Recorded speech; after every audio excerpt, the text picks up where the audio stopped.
অন্নপূর্ণা ভান্ডার প্রকল্পের আগস্টের ১ তারিখ থেকে ব্যাংক অ্যাকাউন্টে ঢুকবে আপনাদের ৩,০০০ টাকা। আর যারা জুন ও জুলাইয়ের টাকা পাননি, তারা কি একসাথে বকেয়া ৯,০০০ টাকা পেতে চলেছেন?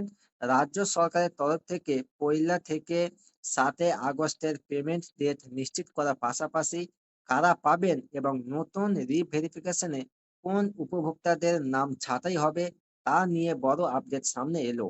আপনার স্ট্যাটাস আন্ডার ইনকোয়ারি বা অ্যাপ্লিকেশন সাবমিটেড থাকলে কি করবেন, তা আজ স্পষ্ট করে দেওয়া হলো। তাই ভিডিওটি অবশ্যই আপনার শুরু থেকে শেষ পর্যন্ত দেখুন। নমস্কার বন্ধুরা, আপনাদের সবাইকে স্বাগত জানাই আমার এই চ্যানেলে। অন্নপূর্ণা ভান্ডার প্রকল্প নিয়ে মা বোনেদের অপেক্ষার অবসান হতে চলেছে। আগামী আগস্টের ১ তারিখ থেকে ৭ আগস্টের মধ্যে আগস্ট মাসের কিস্তির টাকা ব্যাংক অ্যাকাউন্টে পাঠানো শুরু হবে। কিন্তু অনেকেই প্রশ্ন করছেন, যারা জুন ও জুলাই মাসে আবেদন করেও ১ টাকাও পাননি, তারা কি বকেয়া সব টাকা একসাথে পাবেন?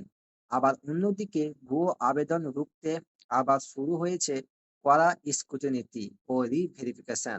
আজকের এই ভিডিওতে বকেয়া পেমেন্ট, রিভেরিফিকেশনের শর্ত এবং আন্ডার ইনকোয়ারি স্ট্যাটাসের সমাধান নিয়ে বিস্তারিত তথ্য জানাবো। ভিডিওটি প্রথম থেকে শেষ পর্যন্ত না টেনে অবশ্যই দেখুন। ভিডিওটি শেয়ার করুন এবং চ্যানেলটিকে সাবস্ক্রাইব করে পাশে থাকুন। আর যারা ফেসবুকে দেখছেন, পেজটি ফলো করতে ভুলবেন না। চলুন ভিডিওটি শুরু করা যাক। প্রথমে দেখে নেব বকেয়া টাকা ও ৯,০০০ টাকার পেমেন্ট সমীকরণ। তো দেখুন, জুন, জুলাই ও আগস্টের টাকা পাওয়ার সঠিক হিসাব।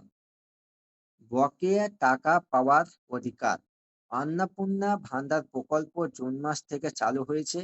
ফলে যারা জুন ও জুলাই মাসে কোনো কারণে টাকা পাননি, তাদের বকেয়া ৩,০০০ বা ৬,০০০ টাকা পাওয়ার বিষয়টি রাজ্য সরকার বিবেচনা করছে। রাজ্য সরকার আশ্বস্ত করেছে যে, যে সমস্ত বকেয়া টাকা উপভোক্তারা পাবেন, তবে সবাই হয়তো একসাথে একবারে পাবেন না। যাদের ভেরিফিকেশন পুরোপুরি ক্লিয়ার হয়ে যাবে, তাদের বকেয়া কিস্তির টাকা সহ আগস্টের টাকা অ্যাকাউন্টে জমা হতে পারে। এবার দেখুন, আগস্টের ১ তারিখ থেকে ৭ আগস্টের পেমেন্ট ও নতুন রিভেরিফিকেশন কারা পাবেন আর কাদের টাকা বন্ধ হতে চলেছে। তো দেখুন, আগামী আ ১লা আগস্ট ও ৭ই আগস্টের মধ্যে ডিবিটি লিংক ব্যাংক অ্যাকাউন্টে টাকা ক্রেডিট হওয়া শুরু হবে। পেমেন্ট দেওয়ার আগে ব্লক, পঞ্চায়েত ও পৌরসভা স্তরে নতুন করে স্ক্রুটিনি ও ভেরিফিকেশন চালানো হচ্ছে। এবার দেখুন, তাহলে কাদের নাম বাতিল হবে? যদি পরিবারের কেউ ইনকাম ট্যাক্স ফাইল করেন, বা পারিবারিক আয় ১ লক্ষ টাকার বেশি হয়, বা ৪ চাকার গাড়ি বা বিলাসবহুল ৪ কামরার পাকা বাড়ি থাকে, কিংবা উপভোক্তা আশা কর্মী, অঙ্গনওয়াড়ি কর্মী বা হেল্পার হন, তবে আগের মাসে টাকা পেলেও এবার নাম বাতিল হয়ে যাবে। এবার দেখুন, আন্ডার ইনকোয়ারি প্রসেসিং ও ৩০শে আগস্টের ডেডলাইন কি? স্ট্যাটাস সংক্রান্ত সমস্যা ও আবেদনের টিপস। তো দেখুন, ৩০শে আগস্ট পর্যন্ত ভেরিফিকেশন সময়সীমা। পোর্টালে যাদের স্ট্যাটাস এখনো আন্ডার ইনকোয়ারি, আন্ডার প্রসেস বা অ্যাপ্লিকেশন সাবমিটেড দেখাচ্ছে, তাদের চিন্তার কিছু নেই। আগামী ৩০শে আগস্ট পর্যন্ত টানা ভেরিফিকেশন চলবে। এবার দেখুন, পেমেন্ট ফেলিয়ার রুখতে করণীয় কি? যাদের পেমেন্ট ফেলিওর দেখাচ্ছে, তাহলে তারা কি করবেন? তো দেখুন, আধার কার্ডের সাথে ব্যাংক অ্যাকাউন্টের নামের বানান মিল থাকা বাধ্যতামূলক। এছাড়া ব্যাংক অ্যাকাউন্টে ডিবিটি এবং কেওয়াইসি সঠিক না থাকলে টাকা আটকে যেতে পারে।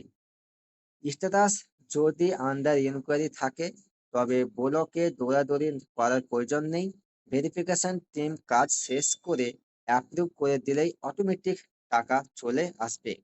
সংক্ষেপে বলতে গেলে, আগস্টের ১ তারিখ থেকে ৭ই আগস্টের মধ্যে অন্নপূর্ণা ভান্ডারের টাকা সরাসরি ব্যাংক অ্যাকাউন্টে পাঠানো হবে এবং বকেয়া টাকাও ধাপে ধাপে মিটিয়ে দেওয়া হবে। তবে ব্যাংকের নথিতে নামের ভুল থাকলে তা এখনই সংশোধন করে নিন। আপনার স্ট্যাটাস এখন কি দেখাচ্ছে, কমেন্ট করে আমাদের জানান। ভিডিওটি ইনফরমেটিভ মনে হলে লাইক করবেন এবং সবার সাথে শেয়ার করে দেওয়ার সুযোগ করে দেবেন। দেখা হবে পরবর্তী ভিডিওতে। ততক্ষণ আপনারা সুস্থ থাকুন, ভালো থাকুন। ধন্যবাদ।